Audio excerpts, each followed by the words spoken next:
మీరు మంచిగా కష్టపడి మనకు కాంగ్రెస్ కు ఓట్లు వచ్చే విధంగా ప్రయత్నం చేయండి.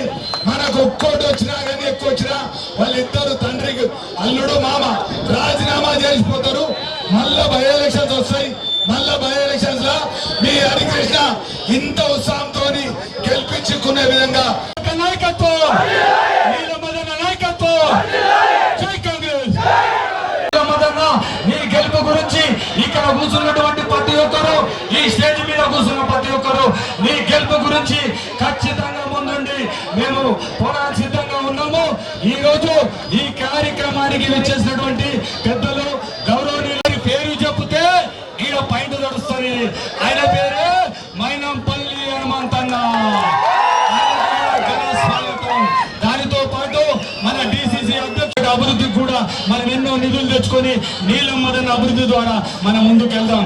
అలాగే మన కొండ సురేఖ దయ వల్ల సిద్దిపేటకు మన 10 కోట్ల రూపాయల అభివృద్ధికి ఇచ్చిన రూపాయలతో మన ఈ ఊరు అభివృద్ధి కూడా సిద్దిపేట నియోజకవర్గానికి మనం చేసుకున్నామా లేదా ఒక్కసారి గట్టిగా సపోర్ట్ కొట్టండి. కాబట్టి కార్యకర్తలలో ఎంత జోష్ వచ్చిందో మేము గమనిస్తున్నాం. ఎందుకంటే 4 నెలల కింద మనకు ఎవరు మాట ఇచ్చారు? అన్నంతన మాట ఇచ్చిండు. నెలకొకసారి వస్తా మీకు అండగా ఉంటాను. అదేవిధంగా మనకు అదృష్టం కొద్ది ఎవరు వచ్చారు? మన పార్లమెంట్ అభ్యర్థి నీలమదన బీసీ బిడ్డ, ముదిరాజ్ బిడ్డ. అదేవిధంగా మన ముఖ్య అతిథి మన మంత్రివర్యులు సురేఖ అక్క అంటే ఒక జడ్పీటీసీ నుంచి ఇలా మంత్రి అయినరు. మన కష్ట సుఖాలు తెలుసుకొని ఒకటే రోజుల పొద్దున మేము 10 కోట్లు కావాలంటే సాయంత్రం వరకు సంతకం పెట్టించింది. వీళ్ళు ముగ్గురు ఉండగా కాంగ్రెస్ పార్టీ ఏ విధంగా పరుగులు ఎత్తుతుందో ఇవాళ మీ సిద్దిపేట చూపెట్టారు. ముఖ్యంగా మన 3 కాన్స్టిట్యున్సీలలోనే వీక్ ఉండే గజ్వేల్, సిద్దిపేట.